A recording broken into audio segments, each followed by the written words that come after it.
Então aqui trata-se realmente de corpo. Ele deixou de existir como Deus e assumiu a forma humana. Filipenses capítulo 2, versos do 5 a 11. Eu vou tratar dele em português e depois vou tratar com o senhor no texto grego. Vamos lá.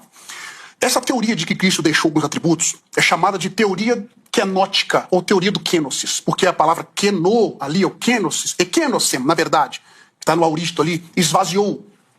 É interpretado como se Cristo tivesse aberto mão de alguns atributos. Ele sustenta que Cristo é despojado de alguns de seus atributos divinos, enquanto na Terra, ou seja, onipresença, onisciência e onipotência. É uma doutrina relativamente nova, tá? Eu mostrei nos pais da igreja. Primeiro ponto que eu vou discordar dessa doutrina. Primeiro, nenhum mestre nos 1.800 anos de cristianismo chegou a essa conclusão. Inclusive, pastor, aqueles que tinham a fala grega de nascimento. O senhor conhece patrística muito bem, o senhor sabe que existiam os pais gregos e os pais latinos. Aqueles que tanto falavam grego como nascimento faziam as suas teses teológicas em língua grega. Nenhum deles defendeu que Cristo deixou de ser Deus ali. Em segundo lugar, o texto não diz que Cristo esvaziou-se de alguns poderes. Não está isso no texto, pastor. Nem no português, nem no grego.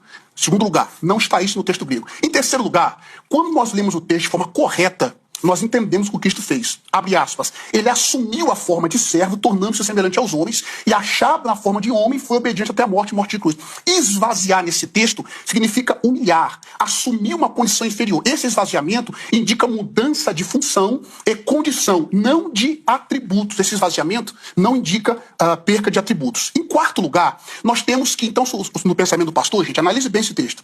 Ele deixou abrir mão de sua divindade, largou a sua divindade. E ficou somente homem. Aqui o contexto resolve isso, pastor, porque senão nós vamos ter um problema sério nesse texto. O alvo de Paulo, no contexto desse versículo, é que os filipenses sejam convencidos pelo que Cristo fez, a serem humildes e não colocar os interesses deles acima dos outros, mas o dos outros em primeiro lugar. Por exemplo, no verso 3, olha o que Paulo fala. Nada façais por partidarismo ou vanglória, mas por humildade, considerando cada um os outros como superior a si mesmo. No verso 4, ele diz, não tenha cada um em vista o que é propriamente seu, senão também cada qual que é dos outros. Aí, ele vai apresentar o exemplo de Cristo, no verso 6. No verso 5, quando ele apresenta Cristo como exemplo, ele não está pedindo, pastor, que os filipenses coloquem de lado algum de seus atributos ou habilidades essenciais. Ele não está pedindo, por exemplo, que eles abandonem sua inteligência ou força ou capacidade, tornando-se uma versão inferior.